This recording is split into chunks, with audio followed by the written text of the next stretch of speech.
Os desafios para garantir liberdade de expressão e manifestação dos movimentos sociais no Brasil.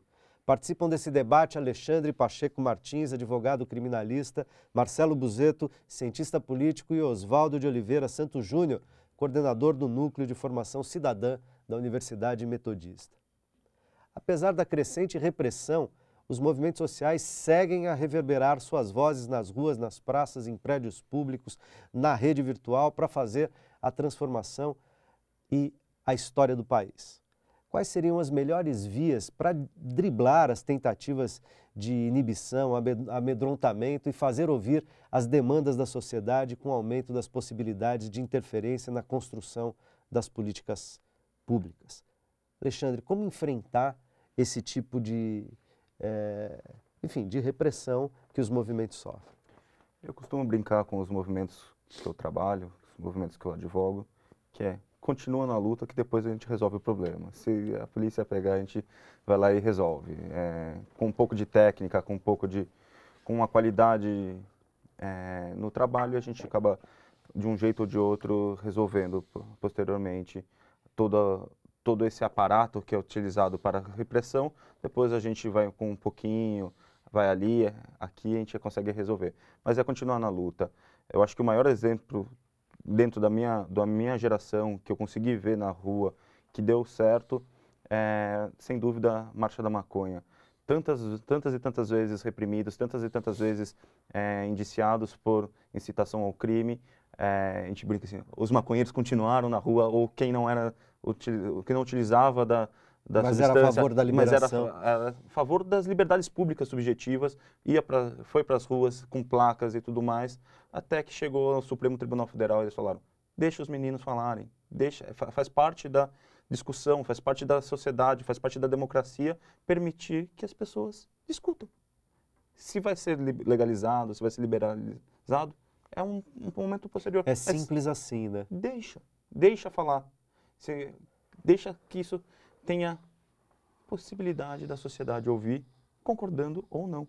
É só isso. Deixa as pessoas falarem. Hoje, inclusive, a gente tem membros da polícia militar, advogando em favor da liberação das drogas, inclusive como forma de combate às questões do tráfico, tá certo? E do tráfico de armas, né? Do contrabando de armas e do tráfico de drogas. Marcelo, como continuar e como enfrentar a repressão policial? Como Alexandre, tem que continuar na luta independentemente da repressão. Uma vez o Florestan Fernandes, né, no encontro com movimentos sociais, né, o sociólogo brasileiro Florestan Fernandes, disse numa Saudoso palestra, Florestan. saudoso Florestan Fernandes, acho que é uma figura que a gente precisa estudar bastante e que nos ajuda a entender o que é o Brasil, né? Florestan Fernandes disse uma vez numa palestra, né, que eu estava presente, ele disse: vocês movimentos têm que fazer o seguinte: sejam independentes. Continuem independentes de governos, porque independente de qualquer governo, vocês têm que continuar a luta pelas suas reivindicações. Não se deixem cooptar por governos, por empresários, pelos mais ricos. Não se deixem isolar. Não fiquem isolados. Procurem construir alianças e ter apoio entre outros setores da sociedade para que juntos se somem às suas lutas e não se deixem destruir. Vocês têm que manter uma capacidade de organização e por isso é importante sempre apostar na formação de novas lideranças. Então eu penso que alguns desses conselhos que o Florestan deu ajudam os movimentos a continuar sua luta legítima, né, por transformações sociais para construir um país melhor e mais justo, né? Agora, de certa maneira, o Florestan falava uma coisa que do ponto de vista conceitual e na prática também, ganha outras cores, né? Embora continue muito válido, ganha outras cores. Por exemplo, estava mesmo dizendo dos movimentos aí no Levante de Junho, dos meninos do MPE, por exemplo, dizendo assim: não, quem é o líder? Não temos líder. A liderança somos todos, né? A horizontalidade dos movimentos. Como, de certa maneira, também colocar essas novas questões do não me representa, da ideia de não ter hierarquia para dentro dos movimentos, como questão da auto-organização social. Tá, isso é um tema muito interessante e muito palpitante, porque nós estamos diante de uma forma de organização política, de uma forma de organização da cidadania que é, de certo ponto, até certo ponto, muito nova, né? Porque no passado a polícia militar chegava na manifestação, procurava pela liderança, no caso, por exemplo, dos trabalhadores, procurava pela liderança do sindicato, pela presidência do sindicato, dialogava ou não, mas ou prendia o líder para esvaziar o movimento. Isso, levava aquele preso, como aconteceu, por exemplo, aqui diversas vezes nas greves do ABC, nos anos 70 e 80, né, que pegava a diretoria do sindicato e levava ela inteira presa ou perseguia inteira. Mas o que a gente tem assistido hoje é uma manifestação onde esse protagonismo ele acontece de forma horizontal, ou seja, ele você está tem capilarizado, né? Rizomatizado. Diversos sujeitos que estão se levantando e se mobilizando, o que é extremamente interessante, o que demonstra também um certo grau de amadurecimento dessa sociedade, o contrário do que alguns do início diziam, né, que é uma verdadeira baderna, uma verdadeira bagunça, há uma tentativa de desqualificar essa forma de organização. E quando a gente se aproxima desses grupos e começa a dialogar e perceber, a gente vai perceber que nessa juventude brasileira, ao contrário do que muitas vezes se diz, há muita formação, há muita compreensão e muita clareza do que se quer. Agora, há uma tentativa sistemática de desqualificar os movimentos sociais, de desqualificar a juventude que está hoje nas ruas pelo Brasil afora, né?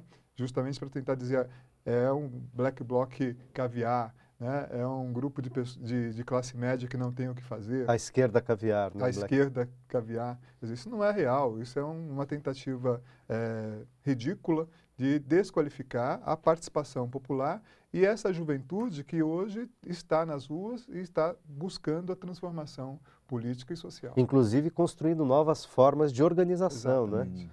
Né? Eu acho que eu concordo plenamente com o que o Oswaldo afirmou e vejo com excelentes olhos essa nova forma de organização. Inclusive encontrando um pouco de dificuldade nos próprios setores da esquerda em aceitar essa nova forma de organização. Ou seja, as críticas vêm tanto dos conservadores, como sim um pouco da esquerda, fugindo um pouco do formato leninista, ou até alguns stalinistas. É pouco familiar, né? Porque ele gera estranheza. Sim, mas as pessoas ainda não conseguiram se localizar nessa nova interlocução, porque pede outro tipo de interlocução, né? Assim, é novo, mas nem tanto. Se pegar alguns textos antigos da Rosa Luxemburgo, ela caminhava por esse caminho, por esse trilho. É bem bacana você... Em termos de formulação e proposição, a ideia de horizontalidade, as próprias questões no anarquismo, etc., já colocavam da ação direta. Agora, de todo modo, os movimentos se organizaram na prática, constituindo lideranças e muitas vezes reiterando certas hierarquias, né? E a gente agora está tendo uma experiência prática, muitas vezes, inclusive fomentada pela internet, pela rede, etc., que, de certa maneira, digamos, faz espraiar essa liderança está em todos, né? Eu lembro de uma resposta de um dos manifestantes em junho que, quando o policial fala assim, quem que você é? Ele diz, eu não sou ninguém.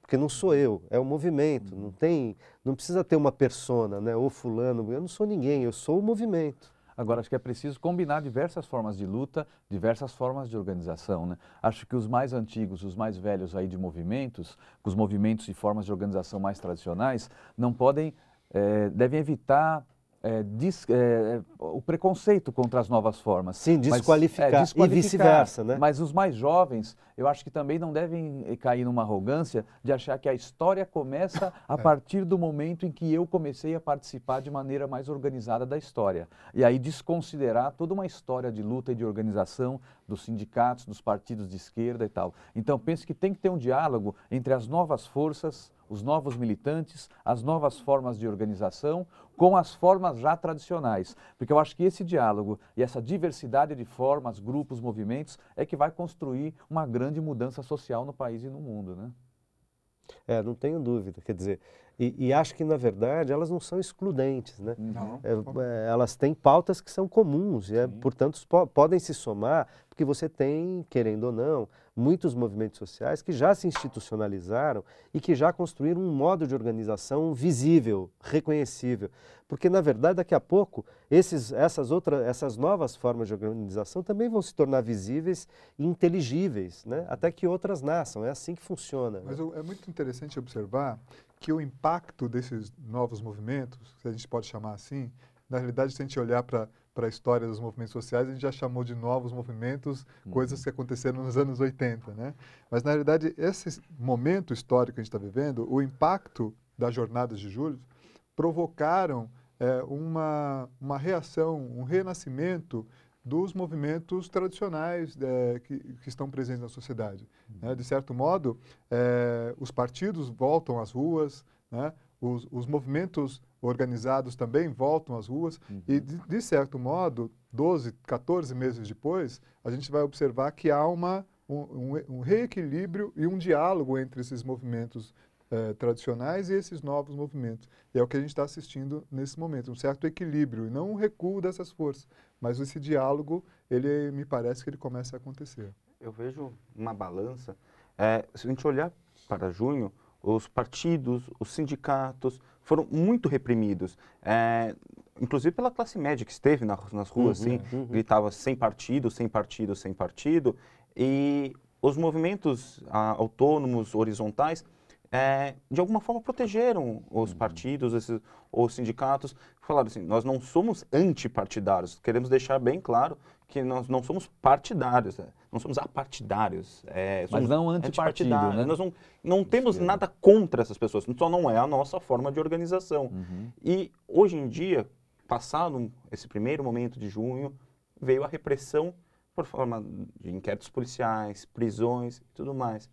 E hoje em dia os movimentos autônomos, horizontais, se socorrem dos partidos, dos sindicatos, da experiência que essas organizações tiveram no passado para se proteger também. Por quê? Porque eles têm essa estrutura organizada também é importante nesse momento. Todo mundo precisa se ajudar, precisa conversar. Um exemplo fantástico disso foi a aliança do MTST com os metroviários, né? Quando os sindicatos metroviários, numa belíssima greve contra o governo do estado, contra o metrô e tal, se juntaram e receberam solidariedade do Sem Teto, e também quando os Sem Teto fizeram sua manifestação lá do MTST, os sindicatos metroviários esteve lá. Então essa relação de apoio dos sindicatos a movimentos populares e vice-versa é uma coisa boa e que está acontecendo a unidade também. É por conta da questão da unidade na luta.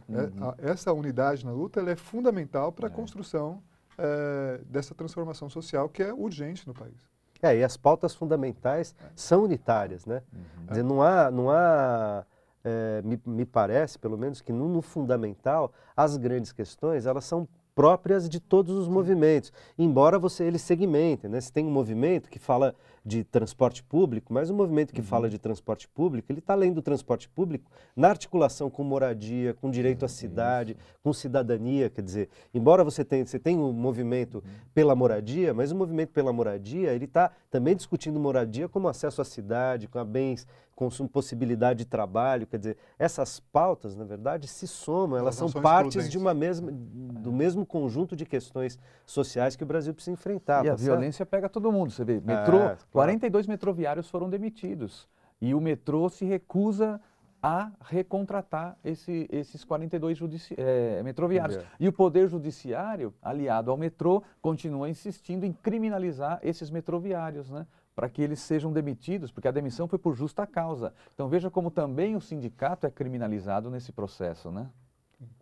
Gente, eu agradeço muitíssimo a presença de vocês. Estão me avisando que o nosso tempo já acabou faz algum tempo, mas a conversa foi muito boa, teremos outras. E agradeço também a você que nos acompanhou até aqui no Melhor e Mais Justo, que é um espaço para a gente pensar temas relevantes para o Brasil, ajudando a despertar o desejo de participar nas mudanças políticas, econômicas e sociais que tocam diretamente a nossa vida individual e coletiva. A gente se encontra na próxima quinta ou a qualquer momento pela internet. Um forte abraço.